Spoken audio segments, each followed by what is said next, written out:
Comment je me justifie pour cette vidéo, moi? Bien le bonsoir tout le monde, j'espère que vous allez bien. Bienvenue dans cette nouvelle vidéo. La vache, hein. Comment vous dire? Je sens le besoin de me justifier. Donc bienvenue dans cet achat comics, hein, évidemment. Déjà, on n'a pas un mois d'achat, on a un mois et demi. Un mois et une semaine. Pour ce que ça change. J'essaie de me rassurer. Promptement, nous faisons cette vidéo accompagnée de ma palle. Donc, le concept de vous montrer ma palle, c'était... À la base, c'était une case. Bon, pour que je puisse différencier ce que je fais en vidéo et ce que je lis perso et tout, j'ai séparé en deux cases. Là, actuellement, j'ai une case de quasiment libre, j'ai mis un Hulk dedans. Gentiment offert par l'assistante, merci à toi. Donc à tout moment, on sera possiblement dans l'obligation de l'enlever pour la remplir, cette case. On en est là. J'ai compté juste avant la vidéo, dans cette vidéo achat, on va parler de 15 bouquins. Mais pas 15 kiosques, t'as vu. Parce que dans cet achat comics, nous avons un Absolute, 2 omnibus, un Deluxe et une intégrale urbaine, entre autres. Pourquoi autant Pourquoi autant? Je sais pas. Déjà, il y a eu des grosses sorties, parce que dans le dernier achat comics, bah, je vous ai pas parlé de Absolute Carnage, je vous ai pas parlé du Daredevil de Bendis, parce que j'ai tourné la vidéo juste avant. Entre-temps, il y a eu le Batman Day, première année que je fais le Batman Day, donc j'ai fait ça aussi. C'était une excuse, hein, totalement. Et puis, à côté de quelques autres achats et de bonnes occasions trouvées sur Vinted, eh ben, on a les achats VO. Ouais. Non bah on va commencer tout de suite parce que c'est bon, je vais pas m'expliquer tout le temps non plus. Rapidement, premiers achats, donc ça c'est une très bonne occasion que j'ai trouvée sur Vinted, parce que je suis un grand fan de l'univers Sons of Anarchy, il y a des comics Sons of Anarchy qui sont en rupture fournisseur, donc c'est très chiant à trouver. Et sur Vinted j'ai trouvé les tomes 5 et 6, donc sachant qu'il y a 6 tomes, il me manque le 4. Voilà, il me manque le 4 et j'aurai tous les tomes, c'est des one-shots, donc c'est pas dérangeant à lire même si j'ai pas le tome 4. J'ai cru comprendre que le tome 4 était le tome qui a eu le moins de tirage, donc c'est le plus chiant à trouver. D'occasion, il est vendu à des prix vraiment n'importe quoi tiers, donc je vais juste attendre. Peut-être qu'un jour il y en a qui retourneront chez le distributeur, je guette des fois, il y en a pas, mais on peut peut-être espérer un jour. Pour ces deux tomes-là, toute l'équipe créative change, et je dois vous dire que je trouve les planches vachement mieux dans ces tomes-là que dans les premiers. Le dessin est dans un autre ton, on va dire, pour que je puisse vous donner un style de comparaison, on va parler de Daredevil. Dans les premiers tomes, on a un peu un style à l'Alex Maliv. Un peu, vraiment, des traits, tu vois. Que là, c'est vachement plus dans le cartoon et c'est plus facile à regarder, on va dire. Comme je vous l'ai dit, c'est des one-shots. Je sais absolument pas comment ils s'incluent dans la série, quelle chronologie c'est. Tome 6, j'imagine que ça, on va tendre vers la fin, sachant que quand même le tome 1, il est très avancé dans la série. On n'est pas avant les premiers épisodes, on est totalement au milieu de la série. Je vous en ai déjà parlé dans certaines vidéos. Ça sert à combler soit des ellipses, ou alors des trucs qui sont pas expliqués dans la série. T'as les explications dans les tomes. Je pense qu'on va ranger les tomes tout de suite pour voir à quel point je serai dans la merde. Hein. J'ai peur. Voilà. Putain que c'est lourd. On va largement passer du côté d'Urban avec notamment les achats du Batman Day, mais aussi les trucs que j'ai achetés avant, vous allez voir ce que c'est. Pour commencer, un truc, j'achète, mais j'ai pas envie de les lire. En fait, on est censé faire une vidéo avec un G, je te prends à part. Hein. On est censé faire une vidéo avec un G sur ça. C'est l'air naze. Ça a l'air nul. Je parle du monde de Flashpoint. J'ai déjà le premier tome qui est dans la page, je l'ai toujours pas attaqué. Et j'ai pas envie. J'ai pas envie. En fait, Flashpoint Prélude, ça m'a un peu saoulé. C'était sympa sans plus, tu vois, ça m'a un peu gazé. J'ai en mode, tout ça pour ça, tu vois, au final. Et je me dis que ça va être pareil avec ça. J'ai pas d'espoir. Ce tome-là, il est sur Green Lantern. Alors, je sais même plus comment Green Lantern est inclus dans Flashpoint, s'il l'est. Il est dans Flashpoint, Green Lantern ? Aucun souvenir. On a du Sinestro, on a du Abinser, voilà, tout le classico de Green Lantern. Il me semble pas qu'il soit dans Flashpoint, Green Lantern. Tu vois, pour le coup, je me dis, ça pourrait être intéressant de voir comment ça peut s'inclure, comment Abinser, qu'est-ce qu'il a à voir avec Flashpoint, ça pourrait être cool. J'ai pas d'espoir. J'espère être surpris. En fait, je pars tellement avec peu d'attente que je ne peux qu'être surpris. Mais j'ai peur. Avec ça, alors, j'ai vu sur Twitter qu'apparemment c'était le comics le mieux vendu. Enfin, il y a un top BD, un top 50 BD de je ne sais plus quoi, je remettrai les screens, je crois que c'est Arnaud Kikou qui a mis ça. Et ce comics était ultra bien placé. Donc c'est une des meilleures ventes comics ever. Probablement pour le code à l'intérieur. Oui, je l'ai acheté. Tu sais quoi, mec? Je vais te dire un truc. On se regarde tous les deux. Je pense sérieusement que ce sera un des meilleurs trucs Batman édités cette année. Je n'ai pas honte de le dire. Qu'est-ce qu'il y a? Non mais pourquoi? Parce qu'en fait, même si c'est un coup de com' à la base, je pense que l'histoire est suffisamment, déjà what the fuck, est suffisamment simple à la base. T'as pas besoin d'un milliard d'explications liées à la continuité. Il est épais dans le monde de Fortnite, à la fin il s'en va. En plus je pense qu'il y a des axes de scénario super intéressants à prendre, genre bah vu que t'es censé tuer tes adversaires pour gagner Fortnite, Batman ne tue pas, donc comment tu fais? Et puis juste, sans déconner, les dessins, et bah ils sont beaux quoi. Genre ça va subir les critiques, parce que ouais, fait Fortnite, fermez-la. Genre ça va... Je pense vraiment que ça va être trop bien. Et en plus de ça, j'espère que ça va montrer à Urban que le format souple à la kiosque, on va dire, et ben ça a quand même de l'espoir, enfin ça a quand même encore du potentiel. D'ailleurs je viens de capter que c'est pas une étiquette, je suis un peu deg, je voulais l'enlever. C'est 12€, c'est un format assez simple, enfin moins coûteux qu'un album. Je pense que ça peut attirer des nouveaux lecteurs. Et en vrai ça rend bien dans une bibliothèque, hein. Genre t'as ton petit tome en bleu et tout, moi j'aime bien. Passons maintenant sur les achats du Batman Day. Première année que je fais le Batman Day parce que, en fait je voulais juste tester. Voilà, je l'ai jamais fait parce que je m'en foutais un peu des trucs qui sortaient. Cette année c'est Batman le duel. Alors ça reprend, est-ce que c'est marqué? Il me semble que ça reprend 3 épisodes, scénarisé par Jonathan Lehman, dessiné par Jason Fabok et les frères. Jason Fabok en noir et blanc. C'est incroyable! Vraiment. Déjà, la toute première page, elle te plante le décor comme jamais. Franchement, c'est absolument magnifique. Vous savez, j'ai aucune édition noir et blanc de comme ils ont fait pour White Knight ou Curse of the White Knight. Et ben, je me tâte de plus en plus à les prendre. Pas pour des albums que j'ai déjà, tu vois, c'est vraiment overkill pour moi. J'ai pas la collectionnite à ce point-là. Mais pour certains artistes, même Sean Murphy, en vrai, Sean Murphy en noir et blanc, non, faut pas déconner, c'est trop bien. Au niveau de l'édition, le bouquin est vachement propre, comme je vous le dis, j'en ai jamais eu, donc c'est un peu cool de voir ça. C'est un peu cool d'avoir des albums aussi fins, c'est un cadeau sympa, on va dire. Le bémol que je vais mettre à ça, c'est que ma librairie personnelle ne s'est absolument pas préparée au Batman Day, parce que, tu vois, en fait, je me mets dans la peau d'un libraire, je me dis, je vais commander un max de petits albums, donc typiquement peut-être des numéros de métal individuels, encore c'est 10€, ça fait chier. Truc à la Batman Noël ou décrit dans l'obscurité, je crois que c'est ça. Sauf qu'en fait non, ils ont même pas rempli le rayon Batman tant que ça, et au final je me suis retrouvé à lâcher 50 boules pour avoir ça, parce que je voulais mêler l'utile à l'agréable, tu vois, je me dis, je vais pas prendre deux trucs pas chers juste pour l'avoir, j'ai envie de prendre des albums qui m'intéressent quand même. Et au final, bah, je suis resté, j'étais allé avec l'assistant ce jour-là, je suis resté littéralement 15 minutes devant le rayon, à regarder et à choisir l'option la moins pire. Pas la meilleure, la moins pire. Et c'est un peu terrible. Donc premier truc que j'ai pris qui tombait sous le sens, parce que j'avais les 2 premiers tomes, il me manquait le 3e, c'est Joker War. Enfin, le premier tome, je l'ai adoré. Le 2e était un petit peu en dessous, on en reparlera dans la vidéo lecture de la semaine prochaine. Du coup, j'ai hâte de voir ce que le 3 nous réserve. C'est toujours James Tynion de Forth au scénario. Et vraiment une ribambelle de dessinateurs. Il y a Mirka Andolfo dedans, trop cool. Et puis notamment Alvaro Martinez. Parce que là, du coup, je sais même pas sur quoi va déboucher l'histoire, vu que bah, l'intrigue avec le Joker est terminé dans le tome 2, à la fin du tome 2, à voir comment ça repart. Et surtout, à voir comment va se jouer le futur de la série Batman, vu qu'après ça, il y a eu Future State, donc éditorialement, c'était un peu la merde. À voir. Totalement à voir, là, je sais vraiment pas à quoi m'attendre. Et 3e truc, du coup, et là, ça va être l'incompréhension totale pour vous. Voilà. J'étais rendu à prendre du métal pour avoir le duel, putain. Batman Metal, le multivers noir. Pourquoi j'ai pris ça? Donc déjà, remise en contexte, pour moi, Metal est d'une frustration incommensurable. Metal, sur le papier, quand on t'explique, c'est absolument génial. Quand tu lis, à mon sens, hein, vous aimez si vous voulez, pas de souci. À mon sens, c'est une catastrophe éditoriale. C'est un bordel à lire. Il faut un budget pour lire Batman Metal, mec. Et niveau éditorial, avec ce qu'ils font là en ce moment avec Fear State, c'est pas mieux. Et vraiment, j'avais pris les 2 premiers tomes. En plus, c'était un moment où j'avais fait une pause en comics, je reprenais avec Metal. Dites-vous. Je lis la compassion dans vos yeux, merci. Non, bah voilà, vu que c'est un multivers alternatif, t'as des concepts toujours intéressants, notamment dans ce bouquin-là, où ils reprennent des gros arcs de Batman, notamment Nightfall, et il les détourne à la sauce multivers noir. Et c'est clairement pour ça que ça m'intéresse. T'acceptes ça, tu te dis il y a contexte de métal, multivers noir, tout ça, énergie négative et les Batman qui partent en couille, et t'es parti. Je pars comme ça, on va dire. En plus, elle est bien foutue cette intégrale, je trouve. Donc c'est l'intégrale qui va regrouper 5 épisodes du multivers noir et 5 autres épisodes, je vais vous expliquer. Donc tu as dedans Batman Nightfall, La mort de Superman, Blackest Night, Infinite Crisis et le contrat Judas. J'avoue que je connais même pas le dernier. Si c'est peut-être d'un truc de Batman Rebirth, je ne sais pas. Donc on va prendre l'exemple de Nightfall. Dans la partie Nightfall de ce bouquin, t'as 2 épisodes. T'as Tales from the Dark Multiverse Batman Nightfall, donc t'as la partie du multivers noir. Sauf qu'après, t'as Batman 497, donc la vieille série de l'époque, avec l'épisode de Nightfall qui correspond.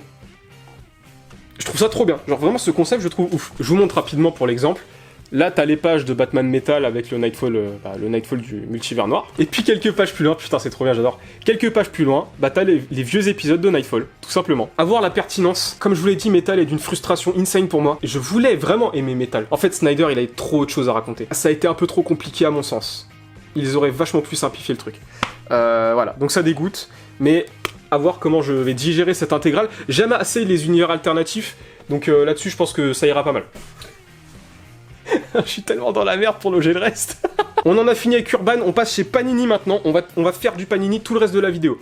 Vous êtes prévenus pour la VF en tout cas. C'est ouf comment, en ce moment, j'achète que du Marvel. Vraiment, j'ai une bouffée d'hormones, je sais pas. On est sur 3 achats d'occasion, là, sur des vieux formats, un vieux 100% et 2 select. Le premier bouquin, c'est un bouquin, beaucoup de gens me l'ont conseillé, parce que j'aime beaucoup le personnage, en vrai, j'ai pas lu grand chose de ce personnage, mais j'adore le concept. Et le seul format neuf que tu peux trouver actuellement pour ce récit, c'est une grosse BD, là, comme ils ont fait pour Electra René à la vie. Et j'étais pas prêt à avoir ça dans ma collection, vraiment. Pour le loger, j'aurais pété un plomb. Du coup, je l'ai trouvé en vieux format 100%, vous avez peut-être deviné. Magneto, le Testament. Grossièrement, c'est les origines de Magneto. Je vous cache pas ma déception quand j'ai reçu le bouquin, parce que je l'ai feuilleté, et c'est moi où les dessins sont pas ouf du tout. Je trouve le style vraiment très étrange. Je vous laisse juger, hein, comme d'habitude, je dis pas que c'est moche, je dis juste que je m'attendais absolument pas à ce genre de style. Je m'attendais justement au style de la couverture. Un truc un peu à la Clayton Crane. Et je suis pas bien sûr du style. Désolé de la référence, hein. Je connais ce passage-là de Magneto que via le film, on le voit enfant avec le professeur Schmidt, là. Et en fait, je me dis, vu la noirceur de l'histoire, est-ce qu'elle est censée raconter, en tout cas pour moi, un style avec des grands yeux comme ça, avec des belles couleurs et tout, je trouve ça un peu étrange. Enfin, un peu en décalage. Me faites pas dire ce que j'ai pas dit, hein. J'ai trop hâte de le lire, vraiment, j'adore l'histoire. En plus, le format à 100%, je le trouve vraiment cool. La grosse BD, là, la couverture est magnifique. Mais vraiment, pour loger... Ça rentre dans des... Je sais même pas si ça loge en grand, là, dans une calaxe, tellement c'est énorme. Deuxième bouquin sur un autre personnage dont on va reparler un petit peu plus tard dans la vidéo. J'ai craqué parce que j'avais envie, là, j'avais envie de découvrir. Pourquoi? Juste parce que je voulais la couverture. J'ai fait le kikou, hein. Captain America, la Sentinelle de la Liberté, en select. J'avais juste envie de découvrir. C'est un truc qu'on m'a pas forcément recommandé, enfin j'en ai juste jamais entendu parler. J'ai envie de le découvrir, pourquoi? Déjà, la couverture, elle tue. J'adore la couverture. Aussi parce que, après avoir fait quelques petites recherches, en fait, c'est un comics qui a été écrit après le 11 septembre. Donc c'est un truc bien américo-américain. Je suis surtout curieux de l'expérience de lecture vis-à-vis du contexte. C'est pas tous les jours que t'as ce genre de choses qui se passent. Et ça ne peut qu'affecter profondément une histoire. Tu vois, première page... Est-ce que tu peux faire plus américain que ça? Je sais pas. Ça se trouve, c'est une compilation de plein d'épisodes qui n'ont rien à voir, je sais même pas. Tout ce que je peux vous dire, c'est qu'au niveau de l'équipe créative, on trouve du Paul Dini, messieurs, dames. On trouve du John Cassaday au dessin et du Trevor Hairsine. Oui, monsieur. Et on trouve notamment aux couleurs Dave Stewart. Et Dave Stewart, je pense qu'on n'a plus à le présenter. Regardez-moi ces pages, quoi. Putain, je trouve ça trop beau. Dernier achat, alors là, j'ai une petite histoire à vous raconter. Remise en contexte, Daredevil de Bendis qui sort. J'en parle avec quelques-uns sur Insta, en mode ouais, trop bien, trop content, tout ça.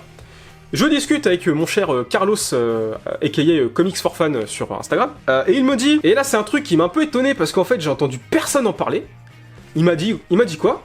Oui, ce serait bien que tu lises les épisodes de Joey Quesada avant parce qu'il se passe un truc un peu gros dedans qui affecte le personnage. Alors déjà ça m'a un peu fait chier parce que j'étais en mode encore un truc à lire avant de lire un truc, tu vois, c'est chiant. Mais au-delà de ça, je me suis dit, mais j'ai vu cette réflexion, nulle part ailleurs en fait. Je l'ai lu du coup. Et oui, il se passe un truc de ouf. Ces épisodes-là sont vraiment trop bien d'ailleurs. Pourquoi personne n'en parle? Alors je sais pas à quel point ils en parlent dans le Daredevil de Bendis. Pour ceux qui ont lu ça, vous savez de quoi je parle. Je sais pas si Bendis il en parle dans ses épisodes. Mais ouais, c'est clairement gros quoi. Que vous dire sur ces épisodes qui a pas encore été dit? Alors pour être très transparent avec vous, je suis un gros noob en Daredevil. J'avais rien lu avant de Daredevil. Soyez indulgents s'il vous plaît, je commence à découvrir Marvel. Je m'attardais vraiment sur le comics indé, là je commence à découvrir Marvel. Il serait temps pour un mec à une chaîne YouTube. Les dessins de Joey Quesada, j'étais un peu circonspect au début parce que je venais de feuilleter les épisodes de Bendis quoi. Et les deux styles de dessin sont à des années-lumière, littéralement. Si vous reprenez le dessin d'Alex Malif, ça n'a rien à voir avec Joey Quesada. Genre, je vais pas trop m'étendre dessus parce que je vais vraiment parler dans la vidéo lecture, j'ai été très exhaustif sur mes prises de notes, parce que j'ai adoré cette histoire. Je pense qu'il faut le lire avant le Bendis. Vraiment. Si vous n'avez pas lu, si vous avez acheté direct le Deluxe de Bendis, essayez de trouver ces épisodes avant, hein, parce que c'est un peu gros ce qui se passe. Mais c'est pas tout, j'ai continué ma lancée sur Daredevil, parce que pourquoi s'arrêter là? Et sur ce coup-là, j'arrive après tout le monde, parce que j'ai pris Daredevil Yellow, le format la fête du printemps, là. J'ai vraiment dit la fête du printemps. Daredevil Yellow, en fait j'y pensais à chaque fois, j'étais en mode, faudrait que je le prenne. Et à chaque fois que j'allais en librairie, j'oubliais. Il leur en restait un tome qui était calé, tu sais, au-dessus, un peu caché, t'as vu? Et j'y pensais jamais. Et je le voyais pas vu qu'il était un peu caché. Et l'autre jour, en fouillant, je regardais les tomes et tout, j'étais en mode, oh putain, Du coup, je l'ai pris. Daredevil Yellow, si vous connaissez pas, bah c'est les origines, une réécriture des origines de Daredevil. L'équipe créative, c'est les fameux Jeff Lobb et Tim Sale, donc de Halloween notamment. Donc il y a un gros cheminement qui a été fait. Là, je le feuille, on tombe sur des persos comme les 4 Fantastiques. C'est vraiment une petite curiosité. Et de voir comment l'écriture de Daredevil et de ses origines, elle peut être un peu intéressante. Même si ça a l'air bien rétro quand même, hein. Je pense pas que ça soit mettable entre toutes les mains, on va dire. Et le main event de ce chapitre Daredevil, ça y est, enfin, le Daredevil de Bendis est réédité, putain de merde. Je l'ai toujours pas lu, je me retiens, ça fait 1 mois que je l'ai dans ma pile pour faire la vidéo. Enfin, j'essaye de pas faire empiéter mes lectures avant les vidéos achats, c'est trop le bordel sinon. Là, je l'ai fait avec Sous l'aile du diable, exceptionnellement. Là, c'est un trop gros bouquin pour le faire. Comment vous dire que je suis ultra pumpé, mais en même temps, j'ai peur. En fait, j'ai beaucoup d'attentes pour ces épisodes-là. C'est Bendis. Je pense qu'il va deliver quand même. On connaît le monsieur. J'ai beaucoup d'attentes pour ces épisodes. Et je suis un peu dos au mur parce que j'ai feuilleté donc les icons avec les épisodes de Miller et les épisodes de Mark Waid. Je pense pas que je lirai ces épisodes parce que le dessin me trigger trop. J'aime pas du tout les dessins. Et ça va être une trop grosse douleur de lire ces épisodes. Si j'aime pas les icons, si j'aime pas ça, il me reste que le run de Chip Zdarsky, qui est très bon apparemment, mais c'est peu, enfin j'aimerais bien me mêler aux gens un peu, tu vois. Je vous donne une page assez caractéristique de ce que ma livre propose. C'est très sombre, c'est très dark. En fait, je m'attends aussi à un truc très urbain, à ressentir un peu comme dans la série Netflix, tu sais, le côté poisseux, dégueulasse de la ville. Oh putain.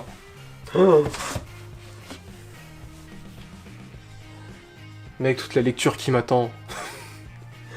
J'avais pas réalisé. Qu'est-ce que j'ai fait?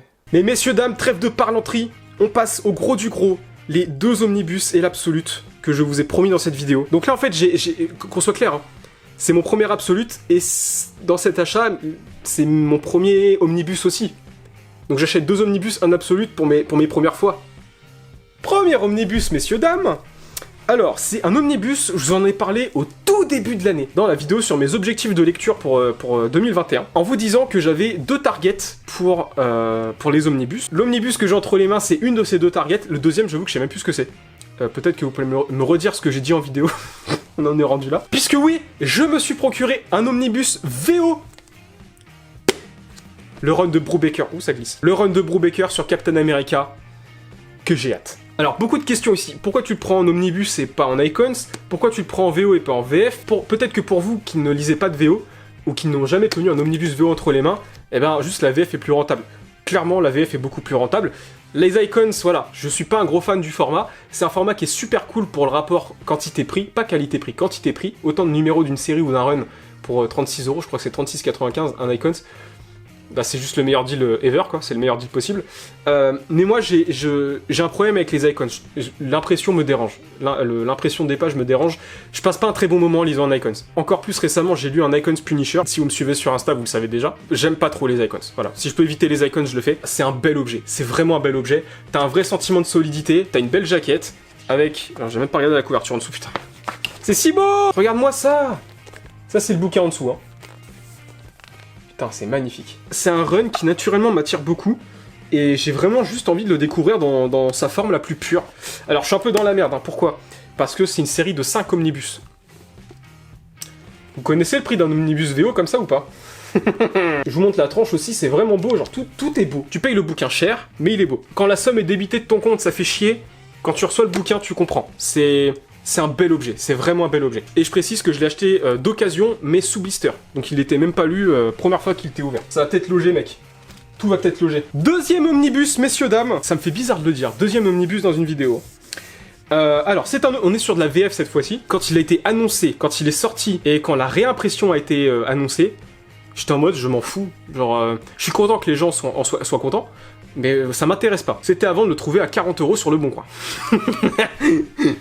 Quand tu sais que t'as d'autres bouquins que tu payes plus cher que ça, je me suis dit 40 €, je peux pas ne pas l'acheter. Messieurs, dames, l'omnibus Ultimate Spider-Man. Dans quoi je me lance? Je sais pas. Je vais pas vous faire l'affront de le présenter parce que toutes les chaînes YouTube et tous les Instagrammeurs comics en ont parlé. Attends, non, les gens ils disent Booktube et Bookstagram. Du coup, c'est Comicstube et Comicstagram. Les gens sur Comicstagram en ont parlé. C'est nul comme nom. C'est un sacré bébé, hein. Je m'en étais pas rendu compte à quel point il était fat. Bon, 40 € pourquoi? Il est un tout petit peu, vraiment, pas grand chose, mais ça se voit quoi. Il a un tout petit jeton en haut, vraiment très léger. Il y a beaucoup de choses à dire sur ce bouquin. Déjà, il est incroyablement fat. Il y a 40 épisodes dedans, c'est ça? L'épisode 1 à 39 et l'épisode 1,5. Je suis encore plus motivé de le lire parce qu'en ce moment avec l'assistant, on se refait les Spider-Man de Sam Raimi.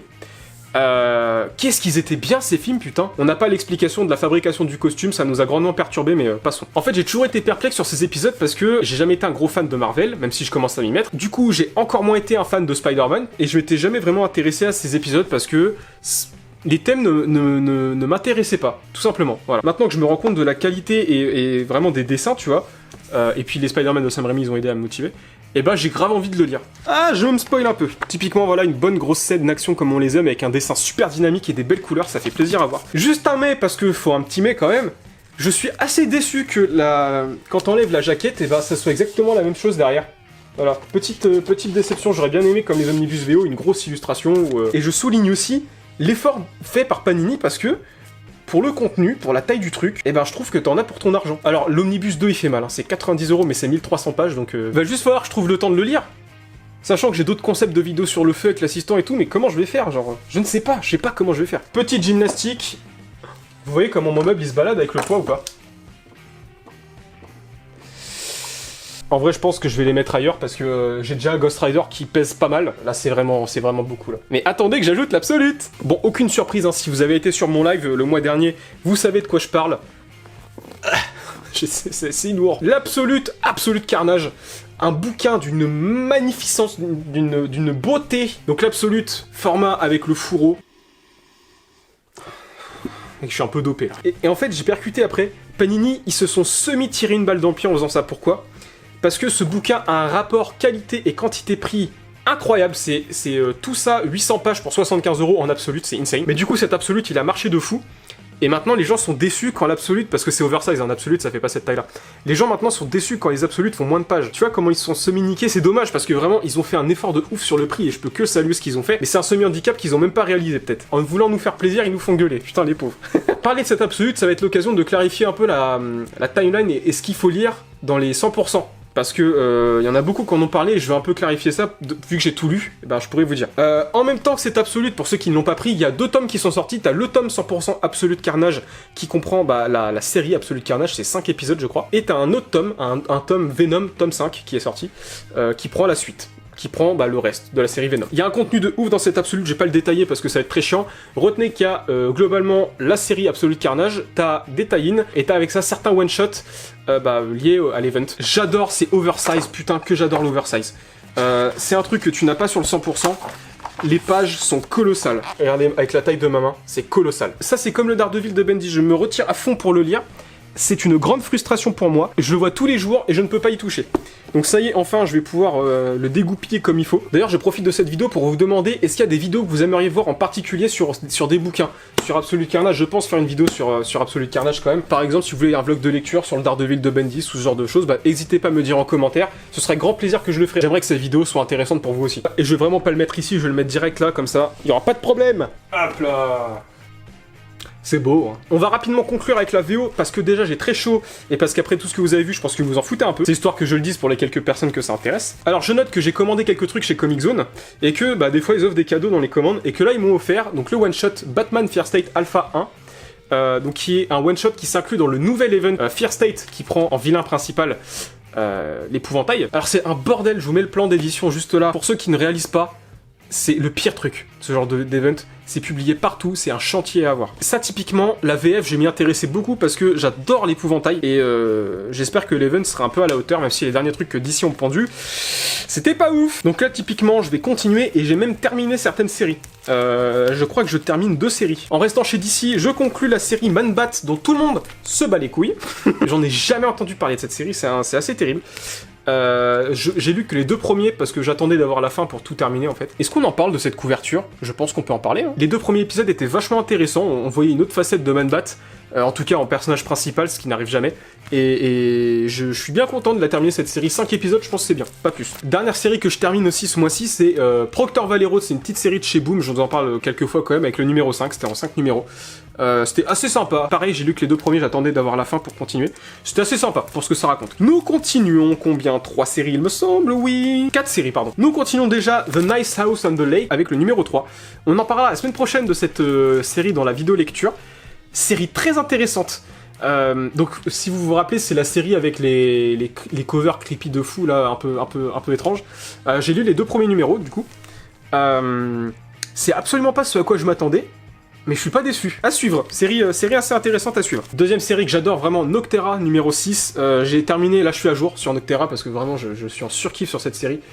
Et quelle claque. Je vous invite vraiment à vous pencher sur cette série quand ça sortira en VF, ça sort au mois de janvier, je crois. On continue cette incroyable série, là aussi je suis à jour. Là, je suis à jour sur toutes les séries que je vous présente. À jour sur The Department of Truth, avec des derniers épisodes étaient super cool. Ça nous parlait du Bigfoot, et globalement on approfondissait un petit peu plus le paradigme dans lequel la série se passe, sur le fait que quand des gens pensent fortement à une idée, cette idée prend vie. Ça nous parle de thèmes comme les chasseurs de fantômes, ou les gens qui chassent le Bigfoot, ce genre de truc. C'était super cool, vraiment. Martin Simmons qui est toujours au top, et James Tynion Duforth qui... Je pense qu'il sait où il va, mais il nous mène en bateau en attendant, tu vois. Il nous promène avant qu'on rentre sur l'autoroute.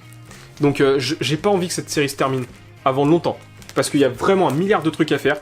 Et on a eu une discussion très intéressante l'autre jour avec l'assistant. Je lui parlais du pitch de la série et je lui expliquais à quel point j'étais dévasté que cette série ne sorte pas en VF. Je ne comprends pas que cette série ne soit pas éditée, vraiment. Parce que tout est prêt, le TP il est sorti et tout, donc faites quelque chose, non? Et je vais expliquer le concept, et on partait sur des délires de ouais, mais du coup, est-ce que ça, ce serait possible et tout? J'étais en mode ouais, mais j'ai pas assez d'infos sur le truc pour te dire si c'est bon ou pas, tu vois. Et cette série me passionne. Et dernière série que je continue, pareil, une très très bonne série, Geiger. C'est très étrange avec cette série, je suis à jour, mais à chaque fois, il faut que je relise l'épisode d'avant parce que j'oublie. Les épisodes sont tellement courts! C'est vraiment 20 pages, no joke. 20 pages et t'enchaînes. Et lire épisode par épisode, c'est très frustrant. Donc j'accumule et je lis par 2 épisodes, c'est un peu moins douloureux. J'ai pas réussi à choper des très belles covers non plus, là, j'ai pris les covers régulars, c'était pas bon. On va me faire un max d'update lecture. Oh putain de merde. Alors autant il y a des trucs, je pense, je vais pas les lire tout de suite, genre les Sons of Anarchy, je vais les ranger dans l'étagère, parce que je vais attendre de tout avoir, c'est plus pour les objets de collection. Ah mais le reste par contre... Sur ce, on va se laisser là, je vais retourner lire parce que, y a du boulot, hein, comme vous voyez. Dites-moi vous ce que vous avez acheté récemment, ça m'intéresse, j'aime bien voir ce que les gens prennent. On se dit à la semaine prochaine pour une nouvelle vidéo, une vidéo lecture, une grosse vidéo lecture, parce que je lis ma race en ce moment. L'automne vient d'arriver, j'adore cette saison, et j'adore l'hiver aussi, c'est très cosy, c'est très chill comme saison. Je me pose le soir, mec, dans le canapé, petit plaid, petit bouquin avec mon thé. Vraiment, je suis comme un prince. Donc j'enchaîne les lectures, et là, vu le taf qu'on a, va falloir. Hein. Comme d'habitude, merci à tous de m'avoir regardé, je vous fais de gros bisous, à la semaine prochaine, ciao.